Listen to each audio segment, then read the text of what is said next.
Here in America, in every single state, we have a set of standards, a collection of lessons that a teacher is required to teach by the end of the term.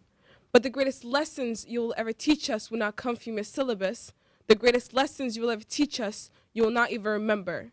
You never told us we weren't allowed to say, we just learned how to hold our tongues. Now, somewhere in America, there's a child holding a copy of Catcher in the Rye, and there's a child holding a gun. But only one of these things have been banned by their state government. And it's not the one that can rip through flesh. It's the one that says F you on more pages than one. Because we must control what the people say and how they think. And if they want to become the overseer of their own selves, then we'll show them a real one. Now, somewhere in America, there's a child sitting at his mother's computer, reading the homepage of the KKK's website, and that's open to the public. But that child would have never read To Kill a Mockingbird because the school has banned its first use of the N-word. Maya Angelou is prohibited because we're not allowed to talk about rape in school. We're taught that just because it happens doesn't mean we are to talk about it.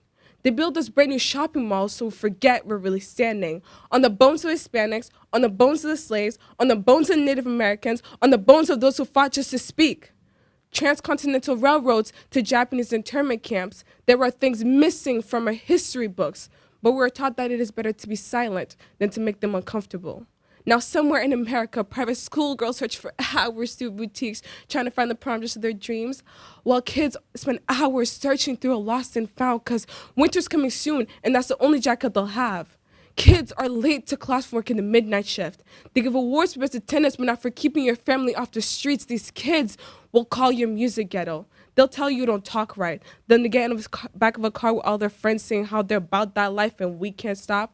Somewhere in America, schools are promoting self-confidence while they whip out their scale and shout out your body fat percentage in class, while the heftier girls are hiding away and the slim fit beauties can help but giggle with pride.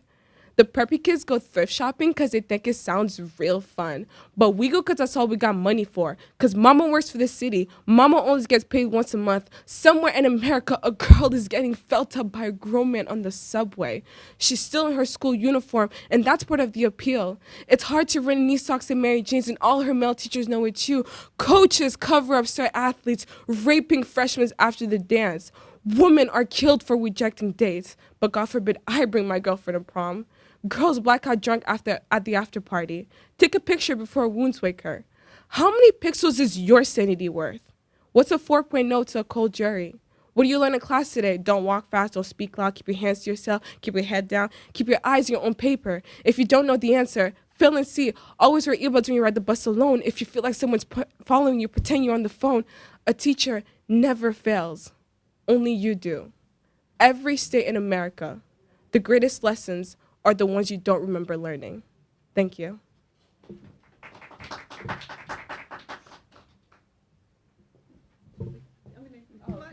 Don't go away yet. Mirabelle, thank you. That was a really powerful poem and a really powerful performance too. So thank you so much.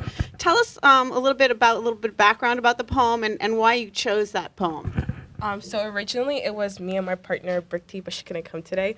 And she did a really good poem last year, and we thought we would collab together and do one together. And one of our friends came up with an idea of doing this poem because we saw the three girls perform it, and it was so good. And it had a really powerful message, so we thought that would bring that to Malden High. Great. Well, we're glad that you brought it here today with us. How long have you been interested in poetry? And what's the appeal to you about poetry? What does it do for you? I've been introduced to poetry when I first got into high school with Poetry Out Loud. But I think poetry is a great way to bring out a powerful message through like analogies and like similes and things like that. So I think that's the great thing about it. Great. And do you write your own poetry as well? Not really. Sometimes I do for school, but I mostly like reciting them. And who are some of your favorite poets? Do you have? Oh, that's really hard. I can't remember from the top of my head. Yeah, you just like poetry. Great. Well, thank you so much. And I'd like to invite our next performer up. So thank you very much. And you can have a seat and relax.